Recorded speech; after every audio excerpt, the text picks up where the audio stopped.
Aries. This is an Aries Sun, Moon, Rising, and Venus collective reading for the month of March. For your personal reading, kindly send me a direct message. Kamusta mga Aries? Kamusta ang ating mga fire sign?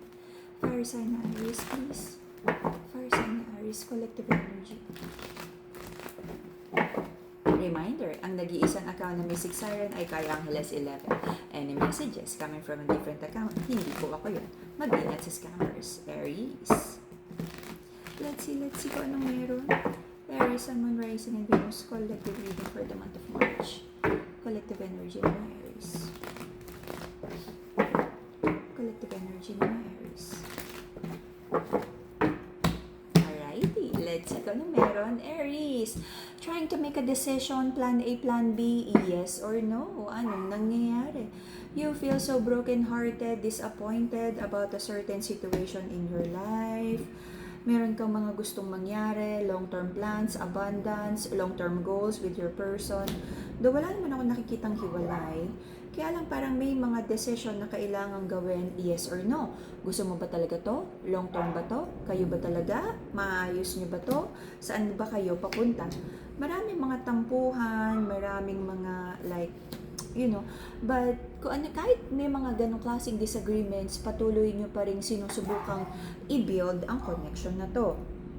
There's an energy of reconnection, reconciliation, but wala namang totoong effort and may mga dudahan.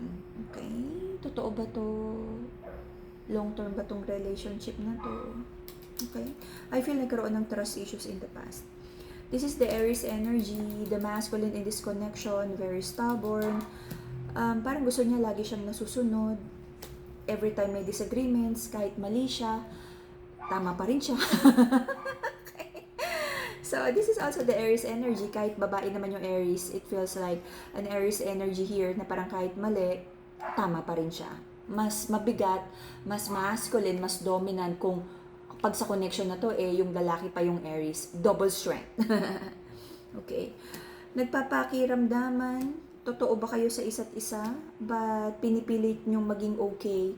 May mga bagay din na kailangan pag-usapan, no? Na parang ma-verbalize yung mga disappointments sa relationship para nagkakaliwanagan, para hindi na rin nauulit. Okay? May mga false promises here, may mga pangakong hindi naman na-deliver. But again, kahit may mga disappointments, tuloy pa rin ang relasyon. Though minsan napapaisip ka, para sa'yo ba talaga to? Minsan natotoxican ka sa connection na to, minsan parang gusto mo nang bumitaw, but sabi mo, sige, tuloy lang. You feel so defeated about your choices. Meron ka mga naisip na you could have done better. Okay, nainis ka sa sarili mo, kung ano man to. Marami kang iniisip na mga masayang plano about this connection. Nagdadala naman to ng happiness sa'yo. Pero meron kang iniisip na parang, tama ba talaga sa'yo tong connection na to? It's like, do you pour in each other's cup? Or are you more of the giver sa relationship? Kasi pag mas ikaw yung giver, mauubos ka, madedrain ka. Okay? Mababankrupt ang love bank. Okay. There's a masculine here na marami pa rin siyang mga iniisip. Paano ba talaga magmahal? Marami ba talaga siyang pagkakamali? Okay. Let's see. Meron ka rin hinihintay na mga business deals, kasunduan, no? Kontrata, promotion, pagdating sa trabaho. Let's see. For some of you, parang may nag-uusap ng separation, annulment. Okay? Or kontrata. May kung parang kontrata, kasunduan, demanda, annulment. Huwag naman sana kayo nagbabaranggayan, ha? Okay. So, the reason for the reading is the masculine in this connection. Sabi ng feminine masculine, kailan ka ba mag-step up? I don't see myself sa yung future ko with you kasi parang hindi pa masyadong financially stable yung masculine. Sabi naman ni masculine, kapit lang feminine, nilalaban ko naman ang aking kaperahan, kabuhayan.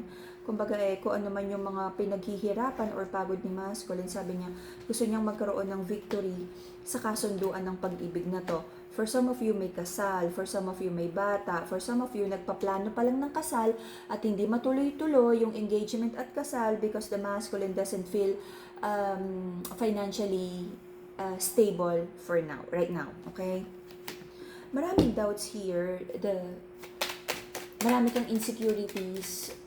I feel like kakaroon ka ng comparison, buti pa si ganon, si kumare, si kumpare, nakabili na ng bahay, maluwag na yung buhay, nakagraduate na yung anak tumutulong na sa kanya, buti pa to may kapatid na nasa abroad, tinutulungan siya, bla bla bla, okay? Focus on your life, kasi kanya-kanyang chapter lang yan, okay? I feel may mga trust issues sa relationship na nagdadala din ng mga hindi magandang nangyari na nagdala ng trust issues, okay? I-rebuild, pag-usapan, kung ano man yan.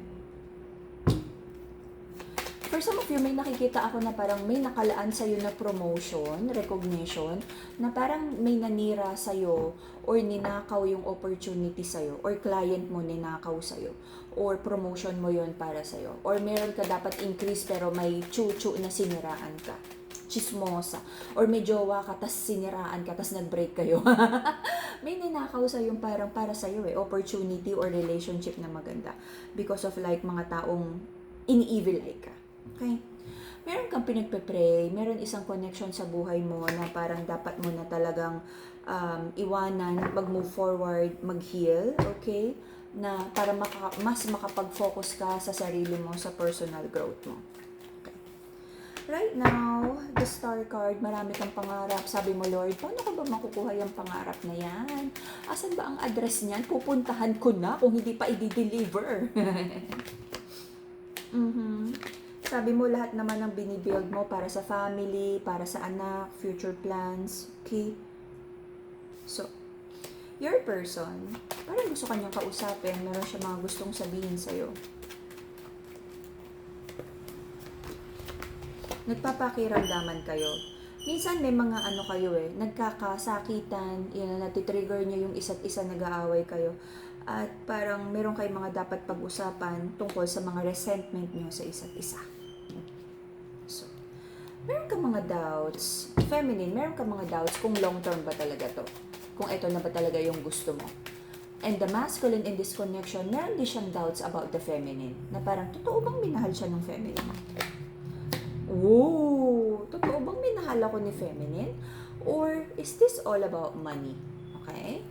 Sabi naman ni feminine, mahal ba talaga ako ni masculine? Kasi kung mahal niya ako, ibibigay niya yung best na life na deserve ko. Okay? Gets?